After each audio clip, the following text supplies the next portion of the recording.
Greetings. Welcome back to another episode of the Weekend Rant, kind of a special edition. It's the new year. It is January. It's the last day in January, January 31st, 2026. And I think I released a rant last weekend, and I think I did one before that. Hey, folks, the Weekend Rant is something that I started with digital dating and the Anonymous Andrew podcast a year or two ago. And along the way, podcasting it's multifaceted. So like I'm an independent podcaster. I buy the equipment and I can subscribe to these platforms like RSS, Apple, Riverside, and produce and put out podcasts. And then of course, those are called independent, and there's some risk to them because they're not owned. They're owned by me, but anyway, there's other types where like the Joe Rogans and the studios and the radio stations and Sirius XMs, and now Netflix is getting into it, and the Spotify's where they're more corporate and they're much more branded. But on those podcasts, you can't really, like a host can't really jump on and just say what he wants to say. I mean, some of them can, depending on the funding and depending on the political affiliation. My weekend rants just started out as I would come home from work one day and something pissed me off. It could have been traffic. It could have been a line at the grocery store. Something happened. It could have been something at work. Anything could have just, and years and years, we would vent on social media, right? Like something would piss us off and we'd take a picture and send it up to Facebook or something. And people still do that, except now with Instagram and Facebook and TikTok and blah, blah, blah. You're really seeing more funny content or creative content than people trying to get the spotlight and make money and blah, blah, blah. So I had this great idea that I can come on here and just vent. Like it was my therapy. It was my way of venting. And sometimes it made me feel better. It did. I'd come on here for 20, 25 minutes and I would just vent and I would just yell, scream and shout, what the fuck, blah, blah, blah. And I'd put it out and I got some feedback. People liked it. People were like, wow, that's raw. That's vulnerable. That's great. But I was putting those episodes in between digital dating episodes or the Anonymous Andrew. And they kind of, I didn't, it was my podcast. I was like, hey guys, this is the content I'm putting out. But people were actually saying it doesn't kind of flow with your theme. One week you're talking about dating and dating apps and breakups and girlfriends. And then next week you're talking about traffic. They didn't, some people just didn't appreciate it. What I decided to do as I wound down on those, decided to make it its own podcast. Why not? I had already funded it. I won't bore you with the details, but when you subscribe to a distribution site like RSS, you can have as many podcasts as you want for the same price. I think it is. I haven't checked in a while. Okay.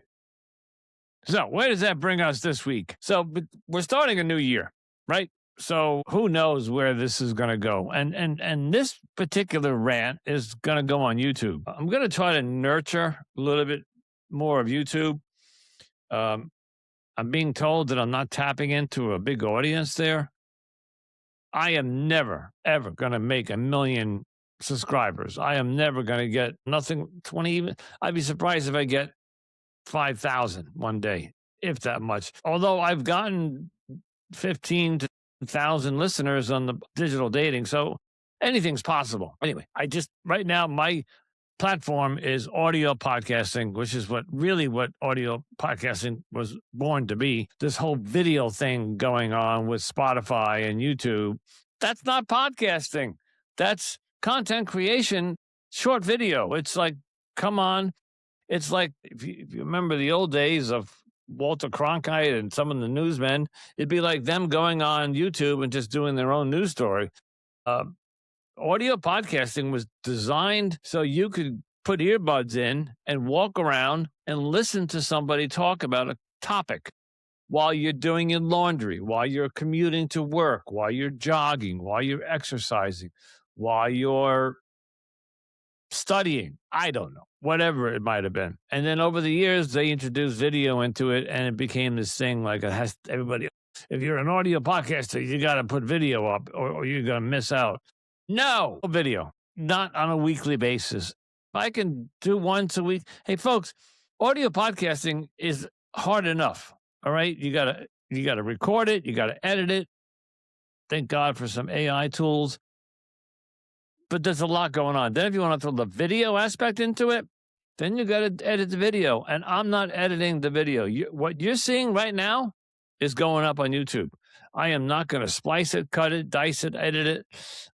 Nothing, unless I put it up on YouTube and they tell me that I can't. I said something bad. And if they censor me, and I'm not making money on YouTube. So they don't want to put it up, or they want to bleep me, or whatever they want to do. That's fine. I'm not looking. Would I like to start making money on YouTube? Absolutely. But I don't know that I have that kind of content. We'll see. Anyway, I'm getting way, way, way, way, way off topic. What I wanted to rant about this week is something that I don't have the answer for. So at the end of this rant, there is no answer. But I would like to plant the seed or the thought or the concept or the idea into our society, into our government, into the people that run, the people that tell you what you can and cannot do. You must wear a seatbelt. Oh my God. When I remember that law came out 30 years ago, I drove around. I refused to wear a seatbelt because I wasn't going to be told by my government what I can do in my free country. Yes, I know it saves lives. Yes, I know they want to protect us. But at the time, of course, now everybody wears seatbelts. But that's the point I'm getting at. We're slowly being told by the government every year what we can and what we cannot do. First, and a lot of these make sense, but a lot of them don't.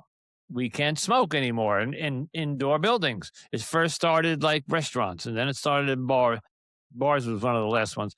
It started, and then it was office buildings and movie theaters and Broadway, whatever. They started over the course of years. You couldn't smoke on airplanes, and as at that time I was a smoker, and of course that was a very big inconvenience for us smokers. But now, as an ex-smoker and wanting to live longer, and hopefully I will, because I quit. If I walk by a cigarette right now and I smell somebody smoking, it's just disgusting. So I'm on the fence when my government tells me what I can and can't do, or where I can and can't do this. Now they're legalizing marijuana, even though it's still illegal on the federal level. They're making it legal on the state level.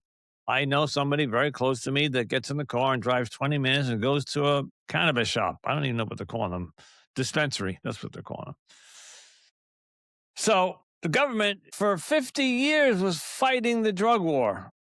The Reagans, my God, this rant has nothing to do with what I wanted to rant about. 50 years fighting the drug war with the cartels. And now marijuana is, you can walk into a dispensary and buy, you go in there, and from what I'm told, you get these little glass bottles, and there's all these different buds from around the world. Vietnam and Hawaii and South America and blah, blah, blah. It's amazing. I got arrested for smoking pot, and I spent the night in jail in 1980, something like that. Here it is, 2025, and you can literally walk down the street smoking a blunt or whatever, vape, whatever. And you watch, that's going to change too. They're already talking about that. They're going to make it where you just can't do that anymore. You're going to have to do it in your home or your car or whatever. This stuff stinks. I don't smoke pot. I'm dumb on pot. You give me pot, I'm dumb. I'm just dumb. I've become a zombie. And maybe to some people, that's the whole, who was that guy in that movie, Spicoli with Phoebe Cates? I can't think of the movie. Spicoli was like the dope head, right? Like that's what it made me. And I didn't get very far in life, so I gave that up years ago. I know there's medicinal purposes for it today. God, this is not what I want to talk about. But this is the weekend rant. So, all right. last weekend, we had a snowstorm. And for about 5 days, I'm up in the New York City area, not in New York City, but outside of New York City. Just draw a circle, like 20 something, 30 miles outside of that. And I'm that area. Okay. And for days, the Weather Channel and local channels and New York City news channels and the, the all the local channels were forecasting this, and nobody could say whether it was going to go north, whether it was going to go south, was it going to be a direct hit, was it going to be rain, was it going to be sleet, was it going to be blizzard, was it going to be nothing, blah blah blah, until like it really was on top of us, like 12 hours on top of us. It then said, hey, folks, this one is going to be nasty, serious, and it's going to dump a lot of snow. And then it's going to go all day Sunday. And on Sunday night, it's going to stop for 5 minutes, and then it's going to turn to sleet. And then overnight, it's going to sleet. And that's going to freeze at 3 in the morning, which will make the ice on top of the snow, blah, blah, blah. And it did everything it promised. The Weather Channel and the weather people, and they got it right for once. I don't like the weather people. I was a weatherman back in college. I studied for it. I think weather is a fascinating topic, and I would love to learn it. I try to. Anyway, the $50 billion satellites we have orbiting this planet, 9 times out of 10, they can't get it right. But this one they did. Okay, I'm not going to go off on that. So I wake up. So I live on the first floor of a house, and that's all you need to know. And it's a full first floor, kitchen, bed. I got everything here. That day, I went out and shoveled every couple of hours. I wanted to try to keep 2 feet off, 2 inches, every 2 inches, shovel. And it worked. By doing that, the final product was only like 6 inches when I finally had the shovel instead of the 12, the 14, whatever. I think we got 14 or 15. And then it was the problem getting my car out of the parking spot. So I do not have a driveway. I park on the street. And as you know, if you are in anywhere on the eastern seaboard or the northwestern part of the country where it snows, and in the Midwest where it snows, you know that these snowplows that come down the rural streets or the side streets, their job is to clear that street. So in the front, they have the plow. In the back, they got the salt or the rock or the calcium chloride, and they will push the snow this way, and then they dump the salt, which will keep the road from freezing over. But where does that snow go? That snow goes sideways, and it goes along your car, and it boxes your car in. And they don't do this once, but they make 5 passes each night because, like I shoveled every couple of hours, they got to do the same thing.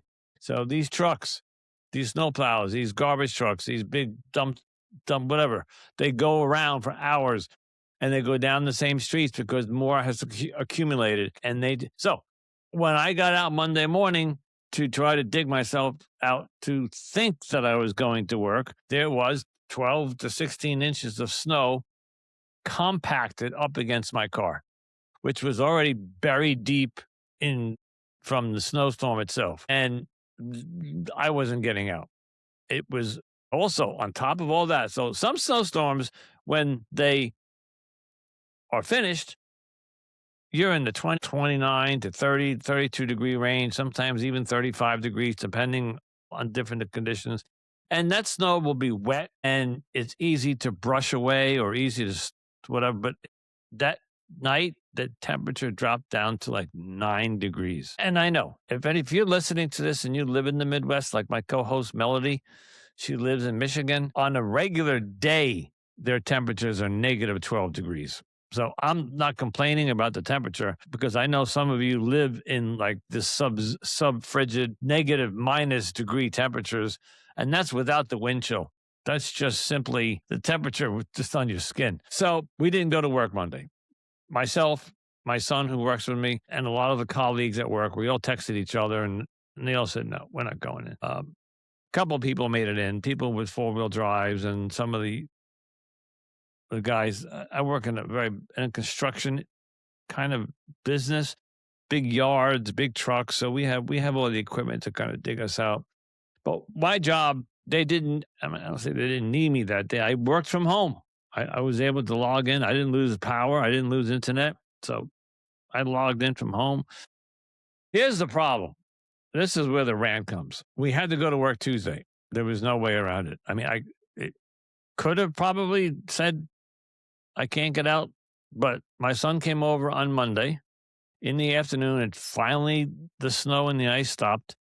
So let me just for the time frame. So it snowed Saturday night, all day Sunday. Sunday night it snowed and then turned to sleet, all sleet Sunday night to Monday morning. And that's the morning we were supposed to go back to work. But that's the morning when everybody woke up and we were just inundated and buried with snow. And that's the day we didn't go to work. So my son came over that afternoon and we methodically and taking turns dug my car out. And it took us hours. And we would take shifts. Now I'm 60 old and I'm in recovery from drugs and alcohol. And while I'm in good shape, I've had hip replacements, I've had heart surgery, and I'm being told that I am doing extremely well for what I put my body through. But it does not excuse me from uh, the possibility of getting a heart attack during, as a matter of fact, several people here in my area, not immediate area, but we heard that there were several deaths due to heart attacks from shoveling. So my son, who's 27, 8, did most of it, but I wasn't going to stand there. And of course, we only had one shovel, so I wasn't going to stand there and watch him. And I had the ice scraper, so I was scraping the ice off the car. I had some calcium chloride, so and I also had the real rock salt. So I was doing what I could. We were taking turns, but it took us a couple of hours to get that car to the point where we could maneuver it to get out. And here was one of my main concerns is that while I have a parking spot, like it's almost in front of the house, it's a public street. So there are many nights I come home from work and somebody else has taken that spot. But I've been here for over 5 years. So people kind of know whose car parks where. And then the neighbors respect that Andrew's Honda is parks there and blah, blah, blah. But there are people, I live 1 block away from a major row of restaurants, and there are waiters and customers who go there, and sometimes they come behind. So the restaurants, I'm behind the restaurants on a secondary street. Sometimes they will just park behind us, or I don't even know if it's the restaurants. It could be anybody. And I've come home from work after a long day. I get home from what seems like 11 hours, I think it is. And all I want to do is park my car and get in. And sometimes I have to podcast. I have a 6:30 recording, and I have to circle looking for parking spots. Anyway, what I was concerned was that we dig ourselves out of this hole, and that I come home that night and somebody parked there. That would have pissed me off. And because my son and I spent all afternoon Monday digging that car out, and to go to work Tuesday, which meant that spot was vacant all day Tuesday, and anybody could have parked there. And I know that's the law. I can't put a sign there saying, "Hey, I dug this out, so it's my spot." I don't have snow cones or those pylons. There's really nothing you can do. But in New York City, they do that. In Queens, they put pylons. If you live in Queens on any one of those streets, and they probably do it in Brooklyn too, there are people who will move their car in the morning and they put pylons there, those orange pylons, and they leave them there all day. I don't know how they get away with that. I don't. But that's telling people, you can't park there. So when they get home tonight, or maybe they went out shopping, but when they get back, they got their parking spot back. And I don't think that's legal. So let's get into my rant. We got a new mayor, and honestly, I don't know his name. Manami something. I don't know his name. I know nothing about him. I didn't vote for him. I don't live in the city, so I didn't vote for him. All I know is that he's a Democrat, socialist, something or other, and I don't even know what that means, other than I think he wants to give money to everybody and give free things to people, but I don't know. This isn't a political rant. So whatever. Although I do know I did not see him on television. I did not see him saying, "Hey, folks, we have a major storm coming. This is what you should be doing. You should stay home. You should clear your cars, or you should blah, blah, blah." Like all the other mayors did, like any governor, our governor, Governor Hochul in New York State, she got up there. I'm not a big fan of hers, but she got up there and she said, "Hey, this is a nasty storm. So you guys down in lower New York, take shelter." And she was live. And I appreciated that because she told me, that the New York State Department of Transportation, they're going to be on the roads. She kind of assured me that we're going to be plowed out in a day or two. She lied because it's a week later and we're still buried. But she made an appearance. This mayor, I didn't see his face. Tuesday, my son and I get the car out and we drive into Queens.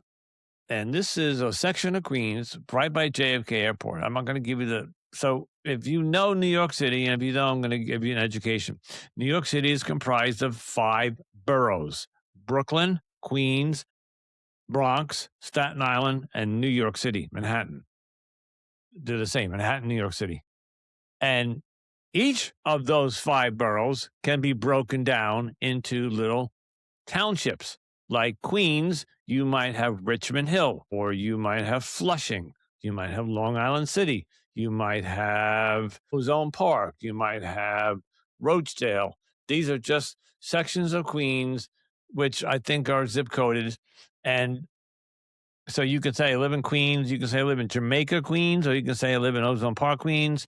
It's the same zip code. Jamaica is just is a wider area. So like out on Long Island, they have 2 counties, Nassau County and Suffolk County. But within those counties, they have townships: town of Hempstead, town of Brookhaven, town of Oyster Bay, blah, blah, blah. Anyway, same thing with Queens. It's Queens, but they break them down. It was an absolute the biggest major clusterfuck of a snowstorm cleanup that I have seen in my 60 years on this earth. And I have lived through blizzards, the ones that shut us down for days. There was a couple of blizzards that I remember when I was younger. I was a partier, and when we got these blizzards, we would all our friends would get together. We'd get the drugs and the alcohol, and we would just like party central. We'd set up for 3 days of partying because we know we weren't going anywhere. And I'm not saying particularly that I'm proud of that. I'm just saying that's what we used to do. Today, it's just a matter of, listen, let me get my car out so I can get to work. I can make my money and I can come home and podcast. We get to work. It took us 2 hours, and which normally takes really 50 minutes. And then it was just looking for parking. And if you do know Queens, so you might have a major highway like I'm going to name some of them, like so Rockaway Boulevard, big major boulevard that goes from JFK Airport all the way up to LaGuardia. And it's long, and it has 4 lanes, 3 lanes. It goes down to 2 lanes, back to 4. I'll say this much. The major highways by Wednesday, Thursday were clear. You could see the pavement. So they had gotten the salt down. They had cleared out. So the pavement was clear. But the snow was just, like I said before, they had just pushed it aside, and it's now pushed up against Rockaway Boulevard and Flushing and Jamaica Boulevard and Supton Boulevard and all the boulevards. And then the side streets where people had their cars parked overnight during that storm like I did. And some of them, or most of them, didn't dig their cars out. Some of them abandoned them. They just took the taxi or they took the train or whatever the next day, and they left their cars there. And so what normally happens in this neighborhood where I work, because it's industrial, but it's also residential, Rockaway Boulevard runs down through this community, but behind Rockaway Boulevard is the side streets, where all the, in this particular area, it's very West Indian. And by the way, they do great jobs at keeping their houses nice. It's a nice area. I was going with that. So, but they didn't, I don't know if it snows in India or Guyana or Trinidad, but they don't know what to do with this stuff. And they didn't dig. So normally on a regular weekday where there's no snow, When I get there at 7:30 in the morning, people are leaving for work. So they're vacating their spots. And there was one woman who, for a while, she was warming her car up. She'd see me, and I would pull up next to her, and I'd say, "Are you pulling out?" And she said, "Yeah." We had an arrangement. Like, if I got there by 7:40, she would give me her spot. She'd pull out, I'd pull in, and then at 5 o'clock, she came back, and we would swap. That's how kind and neighborly these people were. So, didn't always happen that way, but you normally found a spot because people were leaving for work. This snowstorm, nobody went to work. Or if they did, they didn't take their car. They took the subway. They took the Uber. They took whatever. And they left their cars, not dug out. They just left them. There was no place to park. No place. A couple of people dug their cars out, but they just dug it out enough to get their car out. So the very first day that I got there, my son and I found a spot where a guy had just pulled out. He was on the side corner, 133rd and 3rd Street in Jamaica, and he just backed out. Somehow he got out of that spot, and my son said, "Hey, Dad, just pull in there." We did. What we didn't realize was that there was 6 inches of snow still sitting there that was hard enough but soft enough that if we left it there all day, it was going to freeze up because it was 9 degrees going up to 12 degrees. Bottom line is we got stuck there. I couldn't get the car out at 5 o'clock. It just spun. The front tires just spin and spin and spin. Thankfully, we have enough guys at work that came out and they pushed us out. So where am I going with all this? Hey, I'm not even going to address Trump on this. He's got so much shit going on. I don't think he knows which way he's up. The local law enforcement or the local politicians who we vote for, or we think we vote for, but they put in office to whoever they want, get up there and they say, "We're going to lower your taxes. We're going to lower the price of gas. We're going to make your neighborhood safe. We're going to make it so blah, blah, blah." And then you'll hear the abortion argument. And then you'll hear, I can't think of it, but you'll hear the same political bullshit year after year after year. They will always argue the abortion issue. They will always argue some of the same. I just can't think of stuff. It's the same shit every year, every election cycle. It's the same topics. I am looking at my government and saying, nobody's looking at, is nobody really looking at the price of food? Is nobody really looking at that when New York City or any of the cities, I live in New York City, but let's say Boston, Philadelphia, when we get 15 inches of snow dumped on us, there should be some sort of mandate, protocol put into place that either it's a emergency snow day and you are not to go to work. Remember COVID? They shut we could not go to work. We're mandated to stay home. Now, that was like for months. This make us stay home or organize something. I don't have the answer, but I'm going to throw some shit out there. Organize it where you come down the street and everybody they're going to plow the street and then they're going to pull your cars. I don't know. That actually sounds stupid because there's no way you could do that in New York City. There's not enough trucks. There's not enough manpower. In 2025, I can open up a new tab on my computer and I can go to ChatGPT, which I have the paid version, and I could say to her, she's my her, I bought this shower head for my shower, and it's 2.5 gallons per hour. But I don't feel like I'm taking a shower. I feel like I'm taking, like there's no water coming down. Anyway, I can write to her and ask her if she can go on Amazon and find me a really forceful shower head. And in 30 seconds, I have 15 options right in front of me. And I don't even hit enter, and the results are there. I'm not talking about Googling here. Forget the shower head.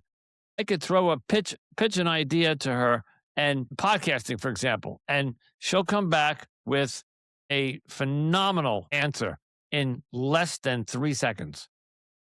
By the time I hit enter, the answer's already coming back. The technology that they put into this AI, it just blows my mind, and I'm in the IT world. Why can't somebody in this world that we live in, because the United States isn't the only place that it snows. I don't know how they do it in Greenland and Iceland and in Poland and all the places that it snows. They've been doing it for hundreds of thousands of years. Maybe they're just so used to it. I'm not used to this. I'm getting out of here. You see this? Key West. That's where I'm headed, okay? In maybe 2 years. I only got a couple of years left here in New York, and then I got to get out of here.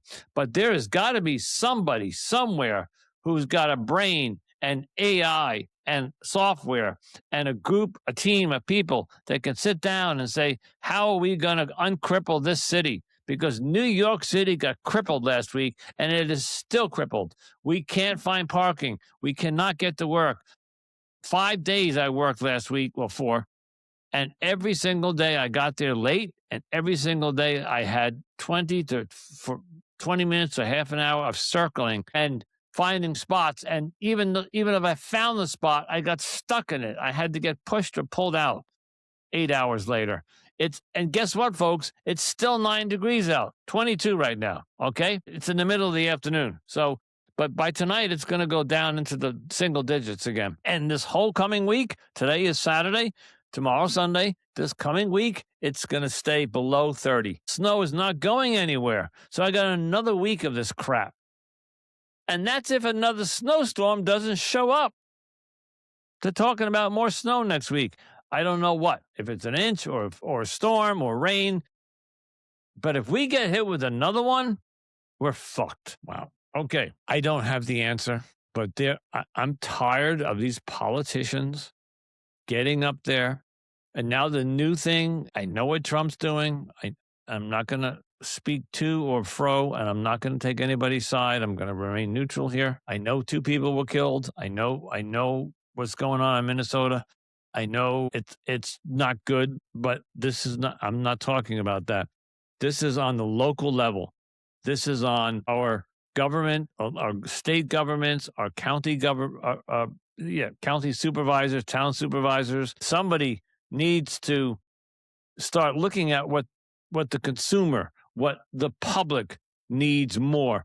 I think the abortion thing is just done. Forget it. All right? The people that are still protesting abortion, you're going to shut it down in one state, they're going to go to the next state. Come on, folks. You're never going to abolish it. It's just not going to happen. So these politicians who take sides on the abortion, and they get up there and they promise you that if you elect me into office, I'm going to stop abortion. Bullshit.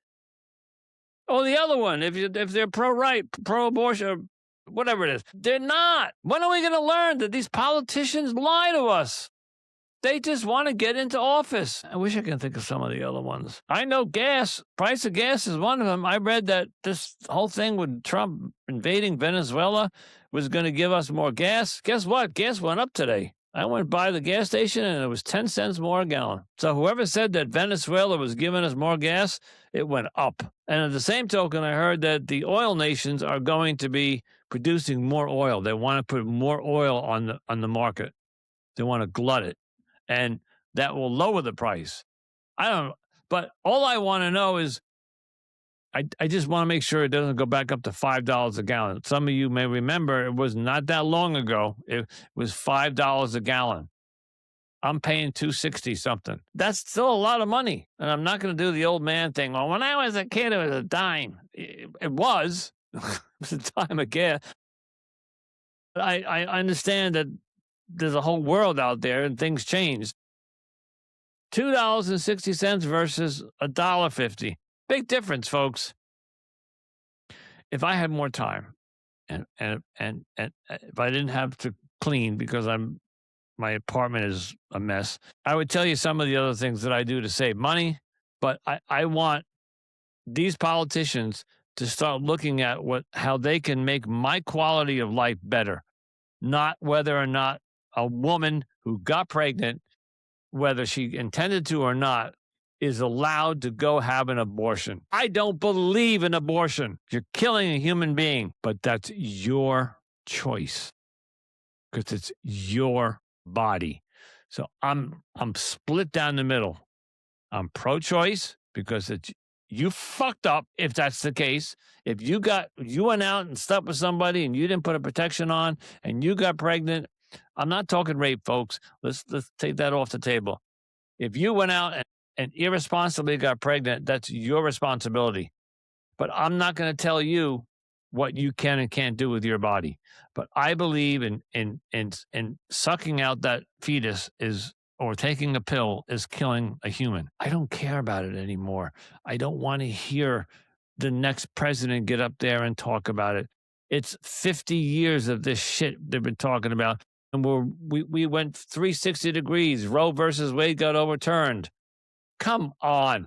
Let's talk about the things that we need to fix. And if I had another half hour and my voice wasn't going to go, we could talk about the homeless. We could talk, we could talk about the drug problem that's going on that could lead to like immigration. Maybe we wouldn't.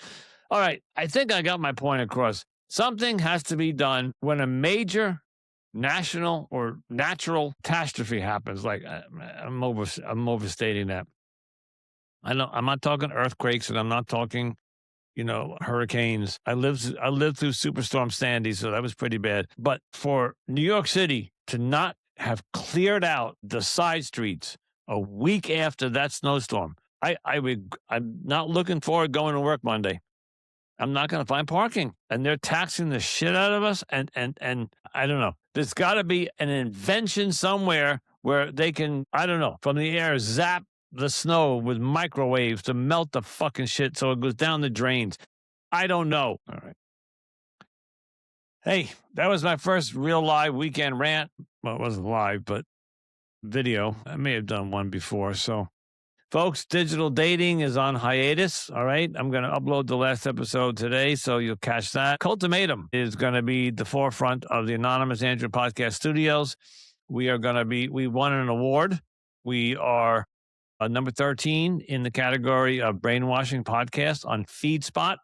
Okay, if you folks know what FeedSpot is, they rank podcasts by downloads and reviews and content. And we didn't even know that we were in the running. We got notified, but we got an email from the gentleman's name is Anuj, and I forget his last name. And he said, "Congratulations, you made it the top 35 podcasts and brainwashers. They have different categories." And when we looked, we were number 13. I'd like to be under number 10, on the top 10, but I didn't expect any of it. Neither did Melody. Melody didn't know. Melody had to look it up. She didn't know what FeedSpot was. So I've been following FeedSpot because I was, I'm on their newsletter for the dating podcast. So the digital dating may come back as dating, but the dating market is saturated. There is so many dating podcasts out there, and I think it's just oversaturated. I came out to tell my story about how my girlfriend cheated on me and I got hurt, blah, blah, blah. I might go back to the Anonymous Andrew podcast brand, and I got a couple of ideas. But right now, Cultimatum is the one that's doing very well. We're approaching 25,000 downloads, and we're making money. Little bit, not paying the bills, like we're not breaking even, but money's slowly trickling in. So once we can get that up and running where I can say, hey, I'm making at least breaking even, we'll see. But so anyway, head over to Cultimatum. Of course, continue to watch the Weekend Rant if you want to see me yell and scream and shout about something. And I'm going to leave it there, folks. Until next week. I hope you guys get through whatever weather and whatever's impacting your life right now. Just try to keep positive. Until then, ciao.